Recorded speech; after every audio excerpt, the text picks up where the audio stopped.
Quelques minutes seulement après que l'astéroïde géant ait frappé la Terre, la planète semblait soudainement méconnaissable. Le ciel autrefois bleu était désormais couvert d'épais nuages de cendres, de fumée et de roches en fusion projetées par l'impact à travers différentes parties du monde.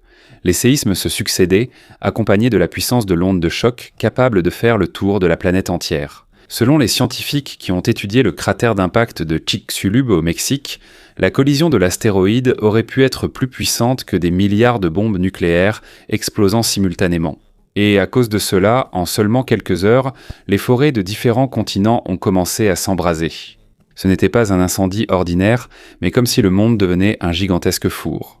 Les pierres et les débris qui ont été projetés hors de l'atmosphère sont retombés sur Terre comme une pluie de feu venue de l'espace. En rentrant dans l'atmosphère, ils produisent une chaleur extrême. Et selon certaines études, la chaleur à la surface aurait pu atteindre plus de 1000 degrés Celsius à de nombreux endroits. Presque aucun grand animal n'a survécu dans les zones ouvertes. Les dinosaures qui régnaient autrefois sur la Terre pendant plus de 160 millions d'années ont progressivement disparu.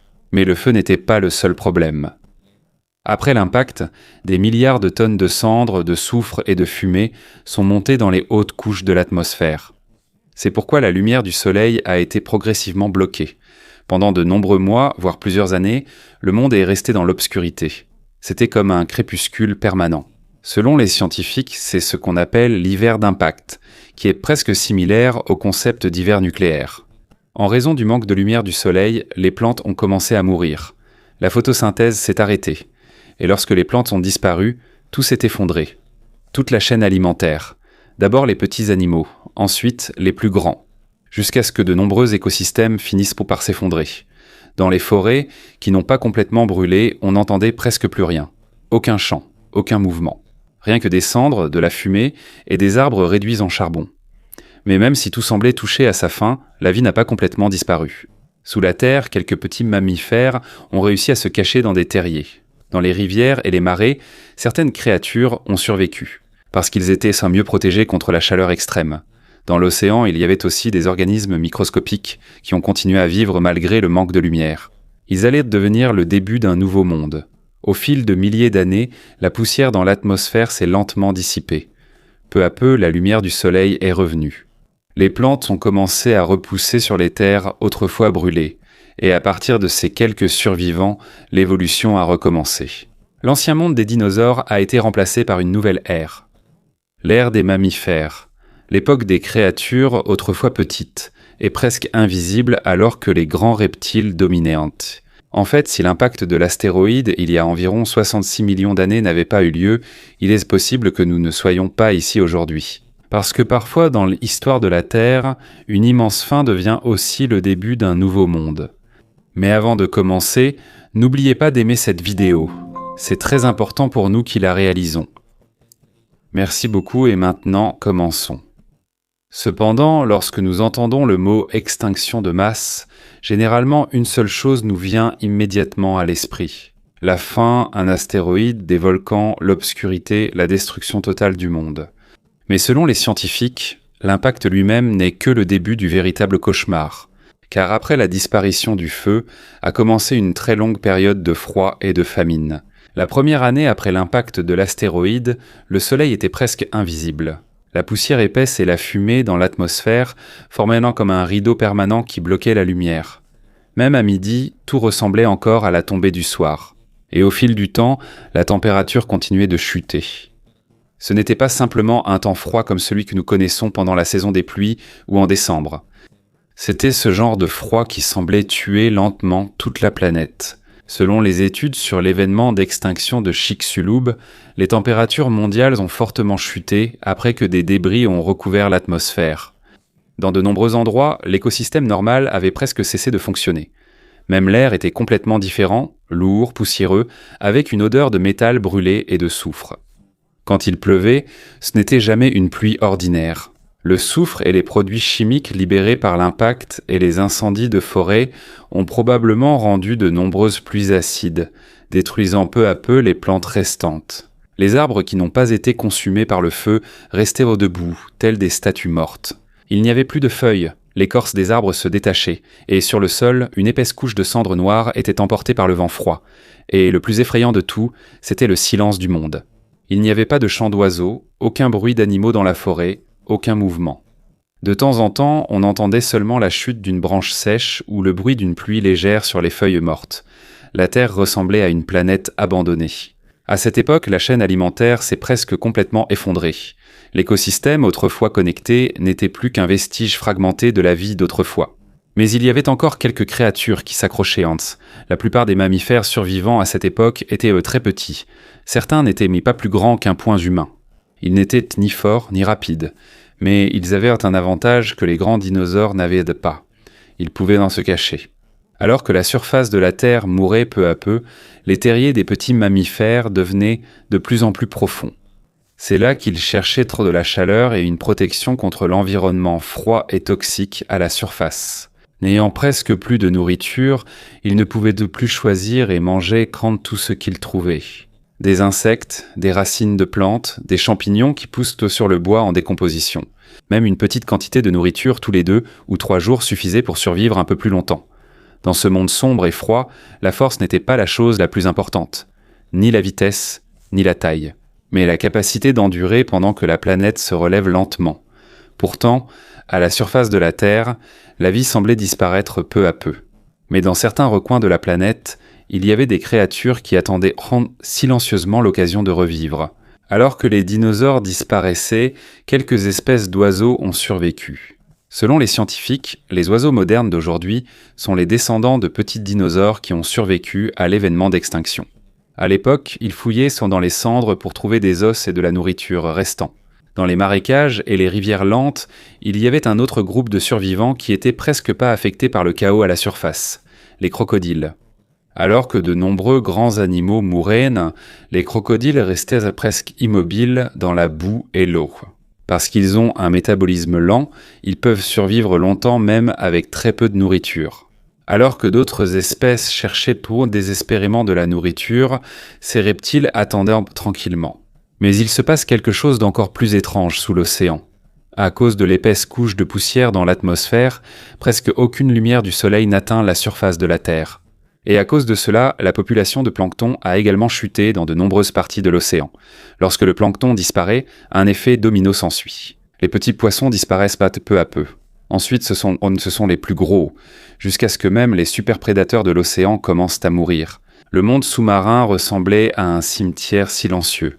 Mais malgré cela, il y avait encore quelques endroits pleins de vie. Au fond de l'océan, il y a des évents volcaniques qui continuent de libérer de la chaleur et des minéraux provenant de l'intérieur de la Terre. Et selon les scientifiques, c'est ici que certains organismes microscopiques ont survécu sans dépendre de la lumière du soleil pour vivre. Au lieu de la lumière du soleil, ce sont les produits chimiques et les minéraux provenant des évents qui servent de source d'énergie. Alors qu'à la surface, le monde se meurt, il existe des écosystèmes dans les profondeurs de la mer où la vie continue. Et dans les parties chaudes du plancher océanique, il y a de petits crustacés et des organismes des profondeurs marines qui trouvent encore des endroits sûrs. À une époque où la surface de la planète était presque entièrement gelée, les profondeurs marines sont devenues l'un des derniers refuges pour la vie. Les mois défilaient, mais les saisons n'avaient plus de sens. Tu ignorais s'il faisait matin ou après-midi, le ciel restant presque toujours gris et couvert. De fines cendres continuaient de tomber de l'atmosphère. C'était comme une fumée sans fin qui recouvrait lentement le monde. Après un long silence, quelque chose a recommencé à bouger. Sous la cendre et la glace, des racines tentaient de s'enfoncer dans la terre. Sur les bois en décomposition, des champignons et des spores commençaient à pousser. Peu à peu, la vie microscopique revenait à la surface de la Terre. Silencieusement, lentement, mais sans interruption. Car la vie sur Terre ne renonce jamais facilement. Même si elle a failli disparaître plusieurs fois, elle cherche toujours un moyen de revenir. Au fil du temps, l'atmosphère a commencé à s'éclaircir un peu. Le nuage de cendres est encore mince, mais quelques rayons de soleil le traversent déjà. Et pour la première fois depuis l'impact de l'astéroïde, la Terre a ressenti à nouveau la chaleur du soleil. Peu à peu, la glace fond et le froid extrême diminue. Et l'air autrefois toxique devient peu à peu plus respirable. C'est comme si la planète avait repris son souffle après un cauchemar interminable. Mais cela ne signifie pas que la forêt est immédiatement revenue. Beaucoup d'arbres semblent encore morts. Les branches bleues sont fragiles. Les racines pourrissent sous une épaisse couche de cendres. Le sol lui-même est presque dépourvu de nutriments. Mais au milieu de cette destruction, une première plante a commencé à reconquérir la terre. Les fougères. Les scientifiques évoquent un pic de fougères durable dans les archives fossiles après l'événement d'extinction massive. Cela signifie qu'une énorme quantité de spores de fougères a été trouvée dans les couches de sol, après l'impact de l'astéroïde, parce que les fougères ne sont pas très exigeantes quant à leur environnement. Elles n'ont pas besoin de conditions idéales. Même dans la cendre, la boue ou un écosystème détruit, elles peuvent survivre. Peu à peu, elles se répandent sur les terres autrefois brûlées. Ce ne sont pas de grandes plantes. Elles ne sont pas belles. Mais ce sont elles qui ont apporté la première touche de vert dans un monde presque entièrement gris et noir. Après quelques années, des vallées et des plaines sont à nouveau recouvertes de végétation. La vie reste encore fragile. L'air irrite encore parfois la gorge. La pluie reste acide, mais ce n'est plus aussi mort qu'avant. Peu à peu, la Terre est passée de l'extinction totale à la survie. Et tandis que la Terre se régénérait lentement, une nouvelle catégorie de créatures a commencé à conquérir la planète. Ce ne sont plus les dinosaures géants, mais de petits survivants silencieux et persévérants. Pendant longtemps après l'événement d'extinction, le monde a été presque entièrement dominé par de petits mammifères. La plupart d'entre eux étaient de la taille d'un rat ou d'un écureuil. Ils paraissaient des faibles, facilement effrayés, et ne sortaient presque que la nuit pour éviter le danger. Mais c'est justement pour cette raison qu'ils ont survécu. Alors que les grands animaux de l'époque avaient besoin de beaucoup de nourriture pour survivre, les petits mammifères pouvaient n'en vivre avec très peu. Quelques insectes, des racines de plantes, de la nourriture en décomposition sur le sol. C'était suffisant pour assurer la survie de leur espèce. Dans les anciennes forêts réduites en cendres, ils ont commencé à creuser dans la terre meuble pour chercher n'importe quoi à manger. Ils ne s'éloignaient pas de leur terrier, ils bougeaient rapidement, toujours en alerte. Dans ce nouveau monde, la compétence la plus importante n'était pas la force, mais l'instinct de survie. En même temps qu'eux, un autre groupe de survivants commençait à se multiplier. Les oiseaux. Selon les preuves fossiles, la plupart des oiseaux qui ont survécu à cette époque n'étaient pas des prédateurs qui volaient haut. Ils n'étaient pas comme les grandes créatures qui volaient autrefois dans le ciel à l'époque des dinosaures. Ceux qui ont survécu étaient de simples oiseaux terrestres. Des oiseaux qui cherchaient leur nourriture au sol, des oiseaux qui faisaient leur nid près du sol, des oiseaux capables de survivre même lorsqu'il n'y avait presque plus d'arbres ou de forêts. À cette époque, voler ne servait presque à rien, car les arbres autrefois pleins de branches et les forêts étaient devenus de vastes terres de cendres et de bois brisés. Il n'y avait plus de maître dans le ciel. Mais pendant que cela se passait sur la Terre, un autre grand changement avait lieu dans l'océan. L'atmosphère commençait peu à peu à s'éclaircir. Et pour la première fois, après une longue obscurité, suffisamment de lumière du soleil atteignit à nouveau la surface de la mer. Ce n'était encore qu'une faible lumière, pâle, mais c'était suffisant pour permettre au plancton de commencer à revenir. Et même si ces organismes étaient microscopiques, ils constituaient la base de tout l'écosystème marin. Lorsque le plancton revient, les petits poissons commencent à revenir petit à petit. Quand les petits poissons deviennent plus nombreux, les plus gros suivent. C'est comme si la Terre remettait lentement en marche sa propre chaîne alimentaire, et selon les scientifiques, la reprise de la vie a été plus rapide que ce qu'on pensait auparavant. Ce n'est pas rapide du point de vue humain, mais c'est rapide pour une planète. Environ 100 000 ans après l'impact de l'astéroïde, le nombre d'espèces de mammifères sur Terre a doublé. Et après environ 300 000 ans, il y avait plus d'espèces de mammifères qu'avant l'événement d'extinction. Cela signifie que pendant qu'un monde disparaît, un nouveau commence déjà à se former. Et après environ 700 000 ans, un autre grand changement s'est produit. Les mammifères ont commencé à grandir. Au début, après l'impact, il était presque impossible pour les grands animaux de survivre à cause de la faim et du froid extrême. C'est pourquoi la plupart des survivants à cette époque étaient très petits. Mais maintenant, les dinosaures ont disparu. Le monde est vide. Et comme plus aucune espèce ne régnait sur de nombreux écosystèmes, les mammifères ont eu l'opportunité d'évoluer dans différentes directions. Petit à petit, ils sont devenus plus grands, plus rapides, plus intelligents. Certains descendants de ces petits survivants allaient finalement devenir des éléphants, des baleines et d'autres animaux géants qui vivraient des millions d'années après l'extinction. Mais à ce moment de l'histoire de la Terre, ce n'est pas encore ce qui compte. Parce que le véritable héros de ce nouveau monde n'est pas le plus fort, ni le plus grand, mais ceux qui savent attendre. Des espèces qui ont survécu, non pas parce qu'elles étaient dominantes, mais parce qu'elles pouvaient endurer pendant que le monde s'effondrait autour d'elles. Et c'est ce que l'histoire de la Terre montre sans cesse. Lorsqu'il y a une extinction de masse, Nam Yavastil et Mendi Sansan, l'ancien monde ne revient jamais vraiment. Trop de choses disparaissent pour que cela se produise. À la place, un nouveau monde se forme à partir de ce qui reste.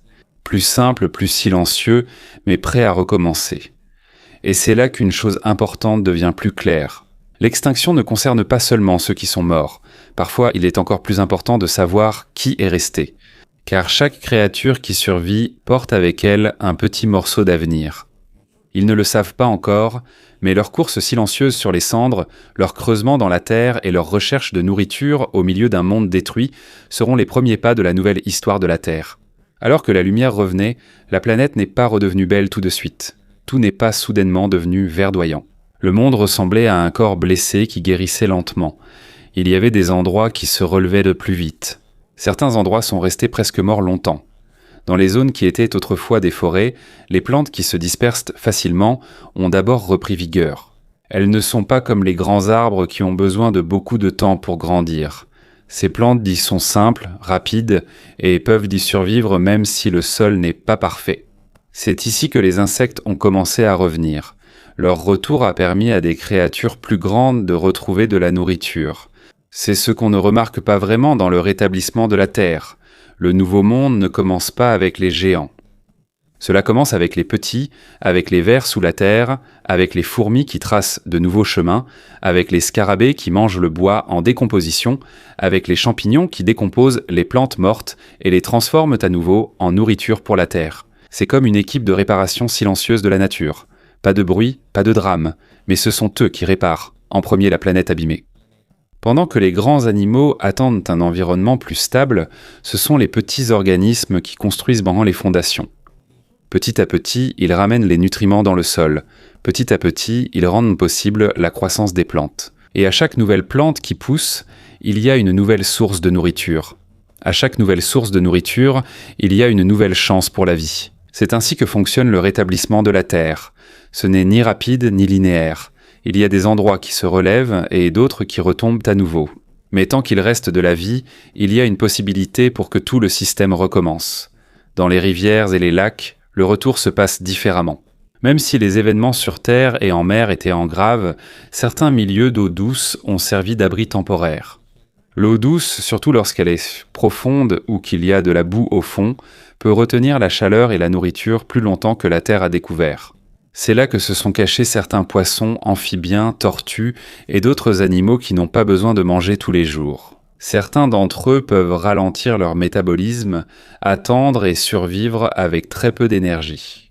Ainsi, dans le nouveau monde, ce n'est pas toujours le plus agressif qui gagne. Parfois, c'est celui qui sait le mieux économiser son énergie qui l'emporte. Sur ce genre de planète, manger trop vite, avoir un corps trop grand et avoir des besoins énergétiques trop élevés deviennent des désavantages. Ce qui était autrefois un symbole de puissance devient soudainement un fardeau. Ici, les règles de la survie ont changé. Autrefois, les plus grands dominaient. Après l'astéroïde, ceux qui avaient les besoins les plus faibles avaient de meilleures chances. Si tu peux survivre avec peu de nourriture, tu as une chance. Si tu peux te cacher sous terre, tu as une chance. Si tu peux manger n'importe quoi, tu as une chance. Si tu peux attendre que le monde s'améliore, tu as une chance. Et au fil du temps, les habitats ont commencé à redevenir plus complexes. L'ancienne terre plate recouverte de cendres a peu à peu vu pousser de nouvelles plantes. L'ancien marais silencieux s'est mis à bouger. L'ancienne mer sombre a de nouveau accueilli du plancton, des poissons et des prédateurs. Mais il y a une force puissante. Ce n'est plus le monde des dinosaures. Une toute nouvelle distribution occupe la Skecène. Autrefois simple figurant de l'histoire de la Terre, les mammifères commencent maintenant à passer sur le devant de la scène, bien qu'ils ne soient pas encore impressionnants à observer. Ils ne sont pas encore des éléphants, des baleines, des lions ou des humains. Mais ils portent déjà en eux le début de tout cela. À chaque génération, il y a de petits changements. Certains ont un odorat plus développé. D'autres courent plus vite. Certains creusent mieux. D'autres peuvent manger de nouveaux types de nourriture. Et lorsque le monde est plein d'espaces vacants, les nouvelles stratégies se répandent rapidement. C'est ce que les scientifiques appellent la radiation adaptative. Cela signifie simplement que lorsqu'il y a beaucoup de rôles vacants dans la nature, un groupe d'animaux peut évoluer de nombreuses façons différentes.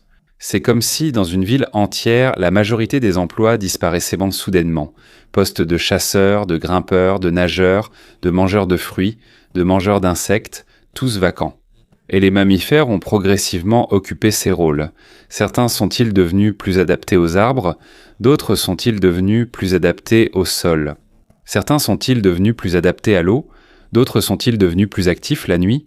Certains ont-ils commencé à dépendre davantage de l'odorat et de l'ouïe. En d'autres termes, ils ne se sont pas seulement multipliés, mais aussi diversifiés. C'est le vrai début d'une nouvelle ère. Mais les mammifères ne sont pas les seuls à avoir changé. Les oiseaux aussi, à partir de quelques survivants, ont commencé à occuper de nouvelles niches dans le monde. Certains sont devenus très doués pour voler. D'autres sont devenus des coureurs. Certains sont devenus des chasseurs. Certains sont devenus mangeurs de graines, d'autres charognards. Beaucoup de leurs anciens ennemis ayant disparu, ils vivent désormais sur des territoires plus vastes. L'ancien monde, autrefois rempli de reptiles géants, est peu à peu devenu un monde d'êtres plus légers, capables de s'adapter plus rapidement et plus flexibles. Ici, on peut voir une leçon profonde de l'histoire naturelle. Ce n'est pas toujours le plus fort qui l'emporte en temps normal. Quand le monde est stable, les grands, les forts et les dominants ont l'avantage. Mais quand la planète entière change, c'est un autre type de gagnant. Ce sont les plus adaptables qui survivent. Ceux qui savent s'adapter durent. Ceux capables de changer alimentation, habitat et comportement ont un avenir. Ainsi, l'événement d'extinction agit comme un brutal bouton de réinitialisation pour la Terre. Cela ne ramène pas la vie à zéro, mais cela efface beaucoup d'anciennes règles. Et quand les anciennes règles disparaissent, ceux qui étaient autrefois en marge ont une nouvelle chance. Pendant des millions d'années après cela, la Terre continuera de changer. Les forêts reprendront de la vigueur, les prairies s'étendront. De nouveaux prédateurs et proies apparaîtront. Des animaux apparaîtront qui n'auraient jamais eu leur place si l'ancien monde était resté. Et dans un avenir lointain, à partir des petits survivants presque invisibles dans les cendres, les primates émergeront. C'est des primates que viendront les ancêtres de l'humanité.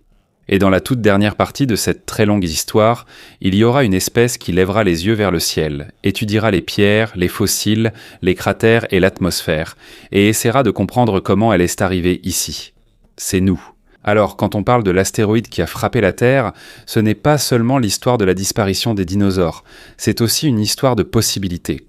Parce que cette tragédie, avec l'ampleur de ses effets, a ouvert la porte au monde que nous connaissons aujourd'hui. Si l'astéroïde n'était pas tombé, si l'ancien ordre de la planète n'avait pas été bouleversé, si les écosystèmes n'avaient pas été laissés vacants, il est possible que la Terre ait aujourd'hui un tout autre visage. Peut-être qu'aucun mammifère n'aurait évolué ainsi, aucun primate n'aurait grimpé aux arbres, aucun humain ne se demanderait comment tout a commencé. Et c'est là que l'histoire devient encore plus étrange. Un événement qui a failli anéantir le monde entier est aussi celui qui nous a permis d'exister. Pas parce que c'était prévu.